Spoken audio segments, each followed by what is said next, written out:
So hello friends, welcome back to our channel women of essence.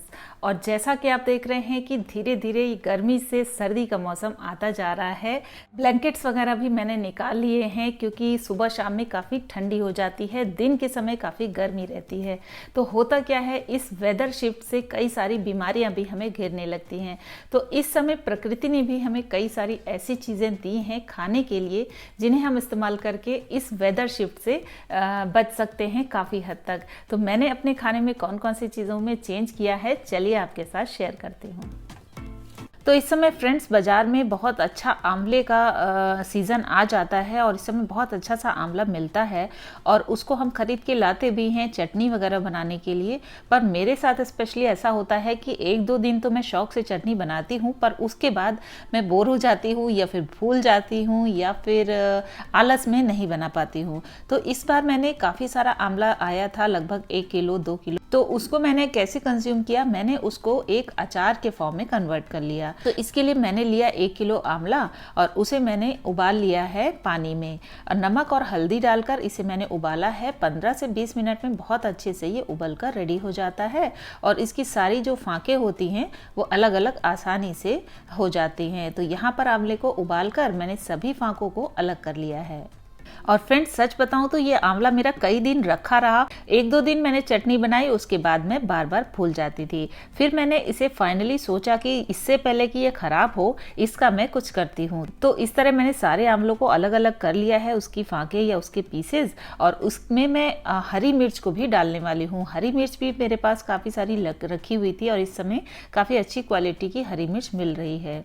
तो इन्हें भी मैंने बीच से चीरा लगा के 2-2 हिस्सों में कर लिया है। इन दोनों को मिलाकर मैं अचार बनाने वाली हूँ। और मसालों की बात करें तो मैंने लिया है 2 चम्मच राई, 2 चम्मच सौंफ के लिए हैं, 1 चम्मच जीरा, 1 चम्मच मेथी और कुछ लाल खड़ी मिर्चें ले ली हैं। अच्छा, इन मसालों में हमें कोई बहुत ज़्यादा मेजरमेंट की ज़रूरत नहीं है, कुछ भी चीज़ें कम ज़्यादा भी होंगी तो काम चल जाएगा।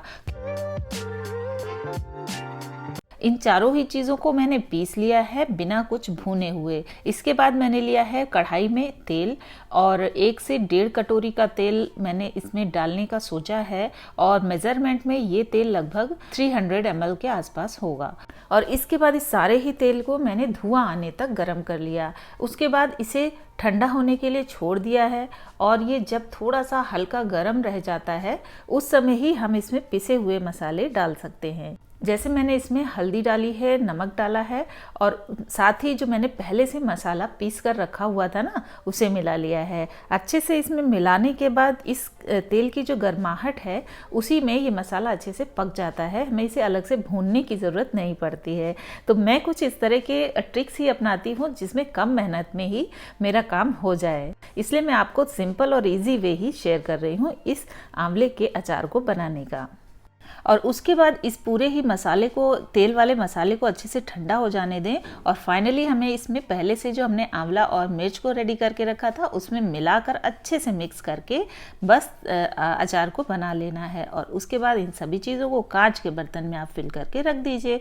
आप चाहें तो इसको जल्दी अगर कंज्यूम करना चाहते हैं तो अच्छी बात है, हफ्ते 10 दिन तो ये बाहर भी चल जाएगा। पर अगर थोड़ा लंबे समय तक रखना चाहें, ज़्यादा मात्रा में आपने बना लिया है तो आप इसे फ्रिज में रखकर ज़्यादा लंबे समय तक 1 से 1.5 महीने तक चला सकते हैं। अब इस तरह जो आंवला हमारा बनकर तैयार होगा, इसमें आप मसाले, नमक वगैरह अपनी ज़रूरत के हिसाब से डाल लीजिए, क्योंकि यहाँ पर मेरा मकसद है आंवले को कंज्यूम करना, ना कि बहुत ज़्यादा टेस्टी बनाना। तो इस तरह जब भी आंवले को कंज्यूम करने की बारी आएगी तो थोड़ा भी आलस नहीं लगेगा, क्योंकि इस केस में हमें सिर्फ 3 से 4 पीस निकालने हैं और खाने हैं और उसको बनाने के लिए कोई भी मेहनत नहीं करनी है अलग से डेली बेसिस पर। और इस तरह जब हम डेली कंज्यूम करते रहते हैं आंवले को तो हमारा जो इम्यून सिस्टम होता है वो भी धीरे धीरे स्ट्रॉन्ग होता चला जाता है। तो फ्रेंड्स, देखा आपने कि कैसे हम आंवले को अच्छे से यूज़ कर सकते हैं बिना स्किप किए, आसानी से, बिना आलस के कि हम डेली नहीं खा पा रहे हैं या हमें टाइम नहीं है उससे चटनी बनाने का, या किस तरह से कंज्यूम किया जाए।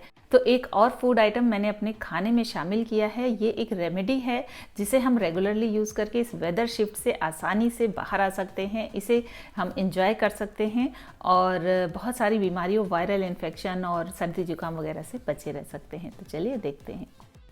तो ये मैं एक होम रेमेडी बताने वाली हूँ जो आपको इस वेदर शिफ्ट से होने वाले इन्फेक्शन, वायरल वगैरह से सेफ रखेगा। इसके लिए मैंने लिया है 1 गिलास पानी और उसमें मैं डालने वाली हूँ दालचीनी का टुकड़ा और इसे हमें छोटे छोटे टुकड़े करके इसमें डाल देना है। और इसके बाद मैंने 1 इंच के आसपास अदरक का टुकड़ा लिया है, उसे अच्छे से कूट कर इसी में डाल देना है।